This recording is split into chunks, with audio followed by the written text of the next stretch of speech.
27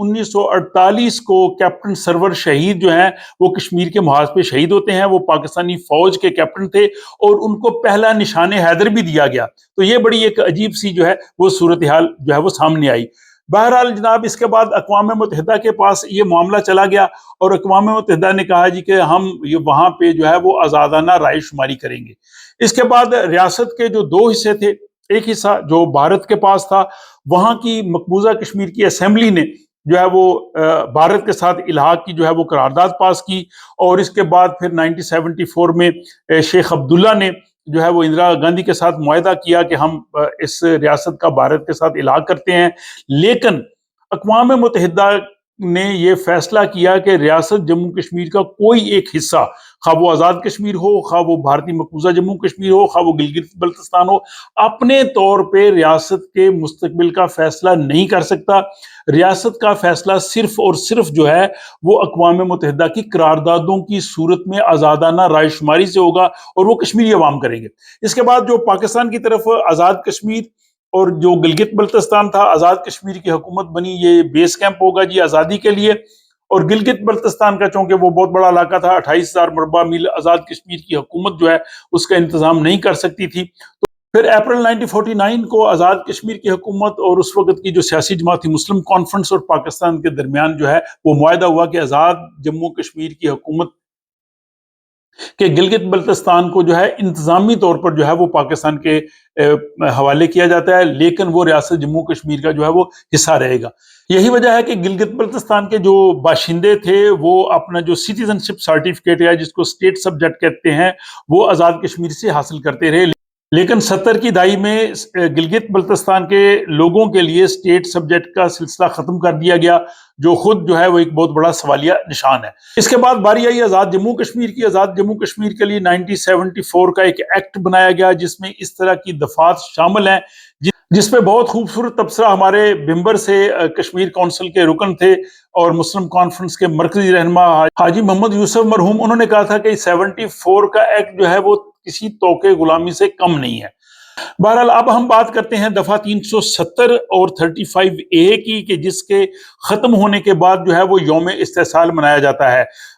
بھارتی آئین کی جو دفعہ 370 ہے وہ یہ کہتی ہے کہ جموں کشمیر بھارت کا حصہ تو ہوگا، لیکن دفاع، خارجہ امور اور مواصلات کے معاملات اور دیگر اختیارات ریاست کے پاس ہوں گے. اور بھارتی آئین کی دفعہ 35A وہ یہ کہتی ہے کہ ریاست یہ فیصلہ کرے گی کہ کون سے جو لوگ ہیں وہ ریاست جموں کشمیر کے مستقل شہری ہیں، کن کو یہاں پہ زمین خریدنے کا یا ملازمت کا حق حاصل ہے. یعنی یہ جو دونوں دفعات ہیں 370 اور 35A یہ بھارتی کانسٹیٹیوشن کی دفعات ہیں، اور یہ دونوں دفعات کو اقوام متحدہ کی قراردادیں مسترد کرتی ہیں.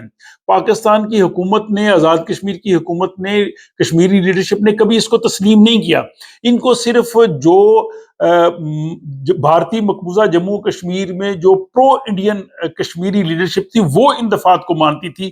شیخ عبداللہ ان کو مانتے تھے یا وہ لوگ جنہوں نے بھارتی آئین کے تحت حلف لیا تھا. بلکہ یہ دونوں دفعہ 370 اور 35A اقوام متحدہ کی قراردادوں کی خودلی خلاف ورزی ہیں، کیونکہ ان کے تحت ریاست جموں کشمیر کو بھارت کے قبضے میں دیا گیا اور بھارت اس کو اپنا آئینی حصہ کہتا ہے. تب بھارتی حکومت نے اچانک ان دونوں دفعات کو جو ہے وہ ختم کر دیا اور ایک حصے کو براہ راست انہوں نے دلی کے کنٹرول کر لیا اور دوسرے کو جو ہے وہ الگ رہنے دیا، اور پاکستان نے اس کو یوم استحصال قرار دیا اور تب سے جو ہے وہ ہر سال یوم استحصال منایا جاتا ہے. لیکن ناظرین سوال یہ ہے کہ کیا یہ 5 اگست 2019 سے پہلے جو ہے وہ کشمیر آزاد تھا؟ کیا ان دونوں دفعات میں کشمیریوں کے حق خود ارادیت کو تسلیم کیا گیا ہے؟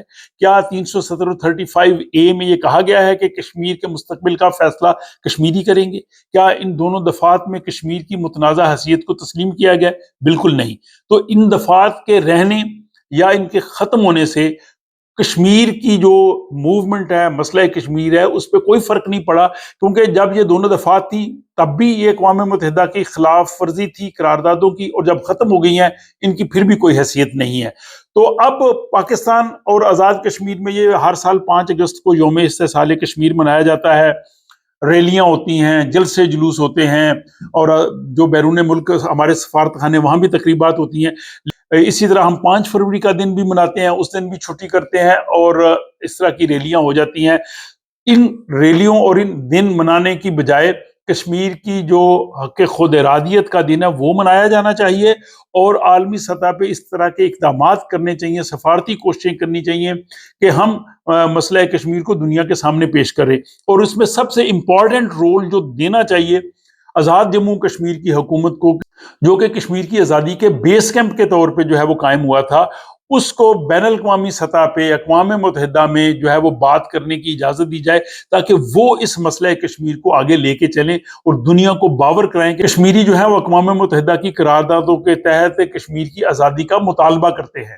تو اس لیے چاہے یہ 26 اکتوبر 1947 ہو، یا 5 اگست 2019 ہو، یا شیخ عبداللہ اور اندرا گاندھی کا معاہدہ ہو، ان تمام معاہدات کی کوئی حیثیت نہیں ہے، کیونکہ یہ تمام کے تمام جو ہے وہ اقوام متحدہ کی قراردادوں کی خلاف ورزی ہیں، اور اقوام متحدہ کشمیریوں کو جو ہے وہ رائٹ آف سیلف ڈٹرمنیشن دیتی ہے، اور اسی کی بات ہونی چاہیے۔ اور پوری کی پوری ریاست جموں کشمیر، جس میں بھارتی مقبوضہ جموں کشمیر، آزاد کشمیر، گلگت بلتستان اور لداخ شامل ہیں، یہ پوری کی پوری ریاست متنازع ہے۔ اس پوری کی پوری ریاست کا فیصلہ ہونا ہے، اور اس کا فیصلہ وہاں کے عوام نے کرنا ہے، اور یہی جمہوری، یہی آئینی، یہی اخلاقی، اور یہی جو ہے وہ سیاسی لحاظ سے درست فیصلہ ہے۔ لہذا جب بھی 5 اگست کا ذکر ہو، یہ بات ذہن میں رہنی چاہیے کہ ایسی آئینی دفعات آئیں یا ختم ہو جائیں، اصل مسئلہ کشمیری عوام کے حق خود ارادیت کا ہے،